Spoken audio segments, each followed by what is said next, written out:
Olá, pessoal, tudo bom? Então, a gente vai agora para a parte 2 da nossa aula, tá? Nós vamos hoje aprender o primeiro preparo de bandeja, tá? Que é o preparo de bandeja para a dentística, tá? Que é para restauração dentária, que é um dos procedimentos mais simples, né? Que se tem dentro do consultório, tá? Então, eu vou mostrar para vocês alguns instrumentais, o passo a passo, tá? Então, observem bem a parte ativa, né, dos instrumentais para que vocês saibam diferenciar os instrumentais, tá bom? Então, primeiramente, a gente se pergunta, o que é a dentística? A dentística é a especialidade da odontologia que é dedicada a restabelecer a função e a forma do dente. Então, aquele dente que foi destruído por cárie, né, a dentística vem, né, e restabelece a estética e a forma e a função daquele dente, certo? A dentística, pessoal, ela é a parte estética, né, da odontologia. Nós já estudamos isso lá nas especialidades odontológicas, né, e eu acho que vocês têm alguma noção do que seja a dentística, certo? Então, a dentística, ela faz o quê? Clareamento, né? Aqui, ó, o fechamento desse espacinho aqui, ó, que é chamado de diastema, certo? Então, assim, várias coisas que são de caráter, de cunho estético, né? A dentística faz parte, tá bom? Então, a gente tem 3 tipos de restaurações principais, certo? A gente tem a restauração de resina, certo? Que é esse material aqui, ó, que se assemelha ao dente. Hoje ela é bastante utilizada, né? Pelo caráter estético que ela tem, tá? A resina composta, ela é 100% estética, tá? Então, ela tem de várias cores, certo? De várias tonalidades, justamente para se assemelhar ao tecido dentário, certo? Ela tem um menor tempo de trabalho, a resina ela já vem pronta para ser utilizada, tá? Eu vou mostrar alguns vídeos para vocês na aula online que vocês vão ver que ela é um material que já vem pronto para ser utilizada, tá? Ela tem menor desgaste do dente, certo? Ele é um material fotopolimerizável. Professor, o que é uma coisa fotopolimerizável? É uma coisa que, vamos dizer, para vocês entenderem, a fotopolimerização, a resina, ela endurece a partir de uma luz a laser, tá? Então, aí ela não vem durinha, né? Ela vem no aspecto de massinha de modelar, certo? E aí a gente vai colocando no dente e vai fotopolimerizando essa resina para que ela endureça, tá? Então, ela contrai, certo? Ela tem um tempo de mais ou menos 7 anos de vida útil, certo? E aí, por que isso altera? Esse tempo altera? Porque depende muito da alimentação do paciente. Se é um paciente que toma muito açaí, muito refrigerante, aquela resina, ela vai mudando de cor, né, com o passar do tempo. Lembrando que ela não é dente, ela é um tecido restaurador, um material restaurador, certo? Então, com o tempo, essa resina vai mudando de cor, certo? Aí a gente tem a restauração do tipo amálgama, certo? Que é um material restaurador muito utilizado, foi realmente muito utilizado. Hoje quase não é utilizado, mas ele é um material mais resistente do que a resina, certo? Só que ele é menos estético, né? Então, em função disso que ela foi substituída por conta da estética, tá? Ela é muito utilizada em cavidades que são extensas, porque ela é realmente muito resistente, certo? Ela tem uma durabilidade maior em relação à resina, mas em contrapartida, a amálgama é um material mais difícil, né, de trabalhar. Ela é um material tóxico, porque na sua composição ela possui limalha, certo? E mercúrio, certo? Então, mercúrio é um material tóxico, tá? Então, por isso que durante um tempo ela foi proibida, né, no Brasil, mas hoje ela se é utilizada e foi utilizada durante muito tempo, tá? Ela é um material que tem um alto índice de corrosão, ou seja, quando ela corrói, ela vai soltando uma tinta preta, né? E essa tinta preta vai manchando o dente, tá? Então, gente, tem prós e contras, né? Aqui eu tenho a restauração provisória de ionômero de vidro, certo? O ionômero de vidro é uma restauração provisória. O que eu quero falar com isso? Ela serve para fazer curativo, né, para posteriormente colocar uma resina ou uma amálgama, certo? Então, ela é utilizada para restauração pós-tratamento de canal, certo? É um material que vocês vão manipular muito na prática clínica, certo? Porque ela serve para proteger o dente, a polpa, né? Quando o dente está com sensibilidade, a gente coloca o ionômero de vidro, porque ele tem uma característica que nem a resina e nem a amálgama tem, que é o que? A liberação de flúor, tá? Então ela também, como eu botei aqui no slide aqui, ó, aqui, ela é utilizada em cavidades que são profundas, justamente para a gente proteger essa partezinha aqui, ó, tá? Da polpa. E aqui, aqui são figuras de bandeja, né? O nome da nossa disciplina é preparo de bandeja. Então, aqui tem algumas bandejas para vocês verem que no mercado existem bandejas de todos os tamanhos e de todos os jeitos. Professora, para que serve uma bandeja? A bandeja, ela serve para a gente colocar os instrumentais lá, certo? É utilizada para colocar os instrumentais que estão esterilizados e a bandeja também precisa estar esterilizada, certo? Aqui, ó, esse conjunto aqui, gente, são instrumentais, tá? Isso aqui se chama espelho clínico, sonda exploradora e pinça clínica. A união desses três instrumentais se chama exame clínico. Então, se eu perguntar para você numa prova, por exemplo, quais são os instrumentais do exame clínico? Você vai dizer espelho, sonda exploradora, pinça clínica, certo? Aqui, gente, é o café com leite da odontologia, tá? Então, quando a gente vai fazer uma avaliação do paciente, quando a gente vai fazer N procedimentos, a gente necessita do exame clínico, tá bom? Então, gente, o espelho clínico, como vocês viram, ele faz parte do exame clínico, né? Ele é utilizado para visualização de estruturas bucais, né? Já que a nossa boca é um ambiente pequeno, é um ambiente escuro, a gente não vê a parte de trás. Então, por esse motivo é que a gente usa o espelho clínico. Ele é pequenininho, porque ele precisa caber dentro da boca, né? Ele tem esse sistema de rosca, ó. Aqui eu tenho o cabo, acompanhe com o mouse. Aqui eu tenho o cabo e aqui eu tenho o espelho, né? E aí os dois formam o espelho clínico, certo? Só que eles são peças separadas, tá bom? Aqui a gente tem a sonda exploradora, ó. Aqui, ó, na parte ativa dela, ó, são pontas bem afiadas, ó. Acompanha aqui com o mouse. São pontas bem afiadas. Ela tem a função de detectar as falhas na estrutura dental, certo? É um excelente instrumental para a detecção de cáries, certo? Então, por isso que ela tem essa ponta afiada. Por quê? Porque a cárie, ela é uma cavitação. Então, quando eu vou fazer um exame clínico, uma avaliação no paciente, eu passo a sonda para saber se ali tem cavitação. Então, como ela é muito pontiaguda, se eu passar e ela entrar, é porque certamente, provavelmente, ali tem um processo de cárie. Então, por isso que já vem dizendo o nome, sonda exploradora. Então, ela explora, né? E aqui eu tenho uma pinça clínica, né? A pinça clínica, ela serve para muitas coisas, para pegar coisas pequenas, coisas dentro da boca do paciente, porque na odontologia a gente tem muitas coisas que são pequenas, né? Então, pegar com a mão nem sempre é o mais viável. Então, eu pego ali com a pinça clínica, né? Broca, lima, certo? Algodão. Certo, então agora a gente vai para um passo a passo de uma restauração de resina, tá? Então, quais são os instrumentais que eu utilizo, certo? Para fazer essa restauração, né? Então, imaginem vocês, agora vocês vão entrar em sintonia comigo. Aqui a gente recebeu esse paciente que tá com essa carizinha aqui, ó. Acompanhe no mouse, tá? Aqui é um paciente que tem uma cárie, certo? E aí, qual a pergunta que eu botei aqui, ó? Quais os instrumentais que são inseridos na bandeja para a remoção dessa cárie? O que eu utilizo para remover essa cárie, tá? Primeiramente, a gente vai anestesiar o paciente, certo? Para anestesia, nós utilizamos a seringa Carpuli, certo? Que é essa aqui, ó. Essa aqui é a seringa Carpuli, tá certo?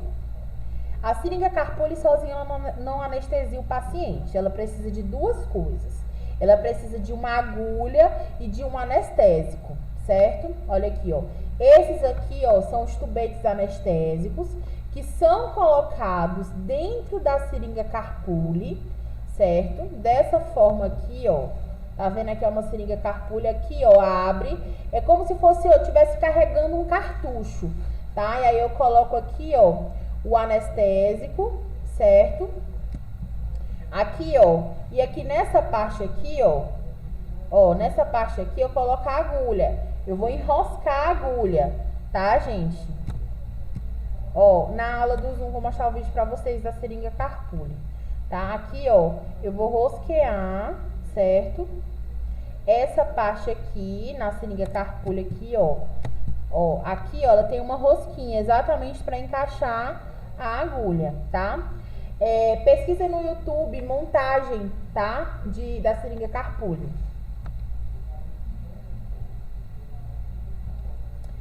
Pronto. E aí, professora, como é que o paciente está anestesiado, né? Para anestesia eu utilizei seringa Carpuli, tubete anestésico e agulha. Anestesiei esse meu paciente, certo? E agora, o que nós vamos fazer? Nós vamos remover o tecido cariado. Então, o dentista ele pode usar duas formas de remover esse tecido cariado. Ele pode utilizar a caneta de alta rotação e broca, certo? A caneta, essa aqui, ó, a caneta de alta rotação é o motorzinho lá do dentista. E aqui, ó, a gente coloca a broquinha, certo? Igual vocês estão vendo aqui, ó, tá? Então, se remove o tecido cariado, tá? Só que a cárie, ela pode se apresentar de um tecido amolecido, certo? Aí eu posso utilizar a alta rotação mais a broca, mas eu também posso utilizar a colher de dentina, tá? Pode chamar de colher de dentina ou escavador de dentina, tá? Esse aqui é a colher de dentina, a ponta ativa dele, gente, prestem bem atenção na ponta ativa para vocês diferenciarem, tá? Aqui, ó, é uma colher de dentina, certo? Que parece realmente uma colher, e a gente remove dessa forma aqui, ó, como se eu estivesse realmente removendo com uma colher, tá? Então, o escavador de dentina ou colher de dentina, ela auxilia na remoção da dentina cariada e possui duas faces ativas. Quando eu falo que o instrumental possui duas faces ativas, é porque os dois lados dele executam uma função, certo? Pronto, eu tenho a minha cavidade limpa, certo? Sem cárie. E agora eu vou condicionar essa minha cavidade para receber o material restaurador, certo? De que forma? Tá, antes da gente condicionar, o dente ele tem que ser protegido, certo? Olha, quando eu vou restaurar, a gente coloca, a gente chama de matriz, certo? Ó, a matriz, ela vai aqui, ó, proteger o dente para que o dente não fique colado, e ela também dá o que? Contorno na restauração, certo? Para não ficar uma coisa sem contorno, certo? Mas a matriz, ela só é utilizada quando eu coloco, quando eu desgasto essa parede do dente aqui, ó. Observem que nesse aqui eu não desgastei nenhuma parede, tá vendo? Ó, não desgastei. Então aqui, ó, se eu tivesse desgastado essa parte aqui, eu teria que colocar a matriz, mas como eu não desgastei, não há necessidade, certo? Porque se eu tivesse desgastado essa parede aqui do dente, eu ia ter que colocar o que? A matriz para proteger, para não pegar nesse dentinho aqui, tá bom? E aí eu faço o condicionamento ácido, certo? Como eu falei pra vocês, o meu dente tá limpo, sem cárie, então eu vou preparar ele para receber a resina. Essa restauração que a gente tá vendo é uma restauração de resina, tá, gente? Então eu vou condicionar, certo? Vou colocar o ácido vem nessa apresentação comercial, talvez a minha cabeça esteja até na frente. Ó, aqui, ó. Aqui, ó. Eu vou condicionar, certo? Esse aqui, ó, é a apresentação comercial, certo? A apresentação comercial do ácido, tá? É realizado antes de colocar a resina por 30 segundos. Após isso, lavar e secar bem, tá bom? Então, eu lavo, eu seco, certo? Depois que eu tirar esse ácido, o ácido vai ficar na cavidade durante 30 segundos, tá? E aí a gente faz a colocação do adesivo, tá, gente? Então eu tiro o ácido, lavo, seco bem e coloco o adesivo, certo? O adesivo, a apresentação comercial dele é essa aqui, ó. Ele vem nesses potinhos pequenininhos. Aqui é porque vocês estão vendo grande, mas ele é pequenininho, tá? Então, eu coloco o adesivo virando ele no dente? Não, eu coloco com isso aqui, ó, que é chamado de microbrush, tá, gente? A gente coloca o adesivo aqui e aí a gente coloca da forma que tá aqui, ó, na cavidade, tá? Pronto, olha aqui o microbrush, ó, colocando o adesivo. Então, pronto, eu condicionei essa minha cavidade para receber a resina, certo? E aí eu vou colocar a resina. As resinas, como eu falei pra vocês, elas têm de várias cores, certo? E elas são apresentadas dessa forma, ó, em forma de seringas, tá? Olha aqui, ó, a resina aqui, ó, tá? Igual eu falei pra vocês, ela tem um aspecto de massinha de modelar, certo? Ela é realmente uma massinha. Então, por isso que muita gente fala, eu vou colocar massinha no dente, né? Então, é exatamente por esse motivo, por conta desse aspecto que ela apresenta, tá? E aqui, para retirar essa resina da seringa e colocar no dente, eu não vou colocar com a mão. A gente utiliza uma espátula de inserção, certo? Que a gente pega a resina e coloca lá no dente, certo? E a gente faz isso com uma espátula de inserção ou espátula de resina, que é utilizada na colocação do material, que no caso a resina, na cavidade. Igual tá aqui, ó. Eu tiro e condiciono ela aqui, ó, nessa cavidade que já está preparada, que eu já coloquei ácido, coloquei adesivo e por último eu coloco a resina, certo? E aí eu vou colocando de pequenos incrementos, que eu não vou jogar tudo de uma vez, né? E aí a gente tem uma restauração finalizada e muito da bonita, né? E aí, professora, acabou? Não.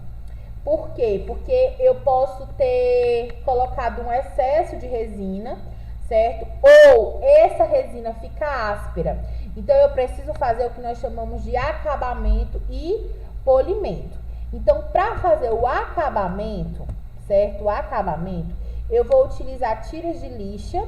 As tiras de lixa, gente, são usadas entre um dente e outro. Aqui, ó, como se fosse um fio dental aqui, ó. Eu vou tirar os excessos de resina que ficaram entre um dente e o outro, certo? Tanto na região atrás, ó, como na região da frente, tá bom? Que é usada para remover os excessos de resina, tá certo? E aqui, a gente tem as broquinhas de polimento, certo? As broquinhas de polimento, elas servem para polir o dente, deixar a restauração mais lisa, tá? Deixar a superfície um pouquinho mais lisa, tá bom? Pronto.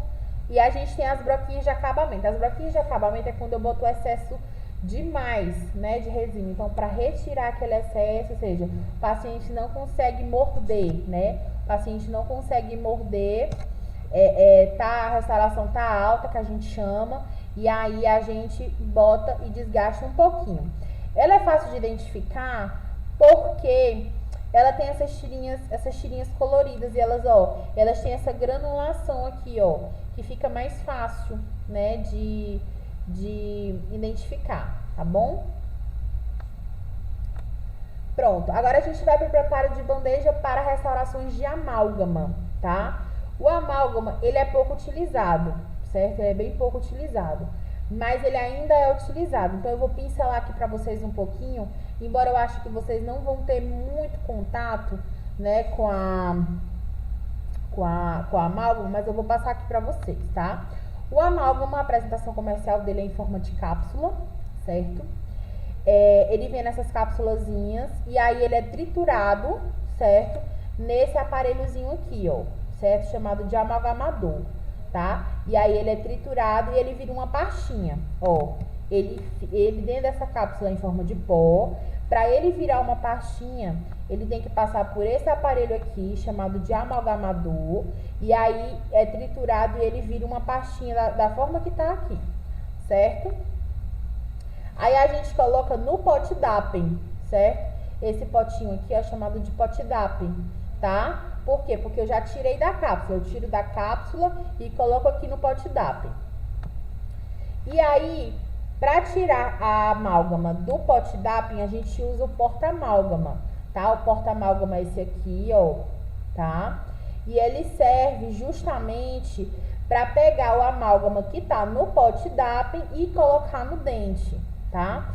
Nesse caso aqui do amálgama, não precisa de ácido, não precisa de adesivo, é somente colocar o amálgama que tá no pote DAPEN na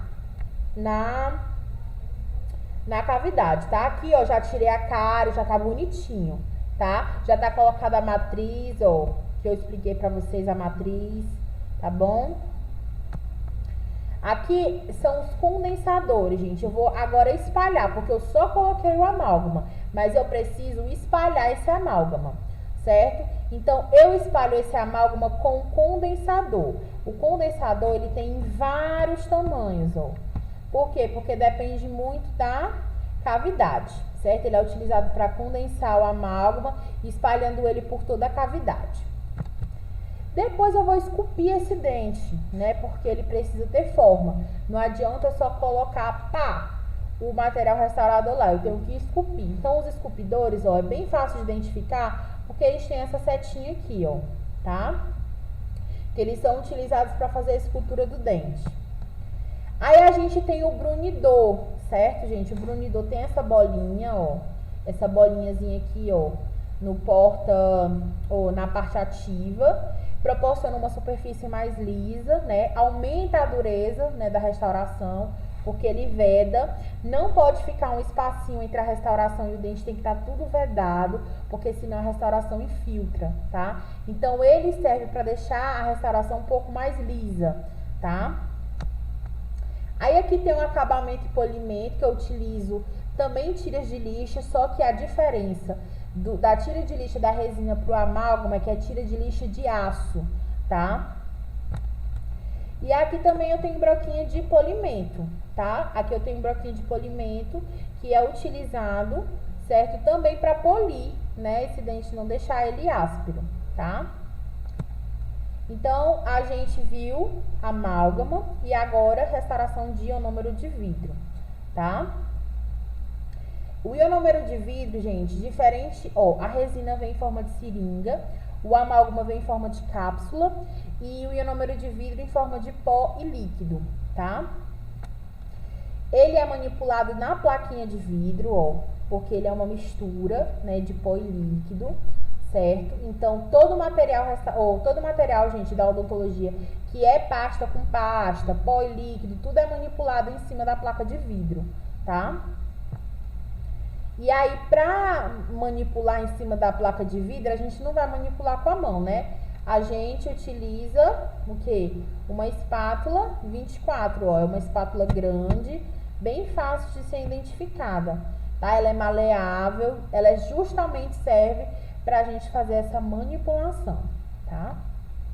E para inserir esse ionômero de vidro na cavidade, eu posso utilizar a seringa Centrix, tá? Que ela é muito pouco utilizada, mas ela é a mais indicada, certo? Porque o ionômero de vidro é líquido, né? Ele forma uma massa líquida.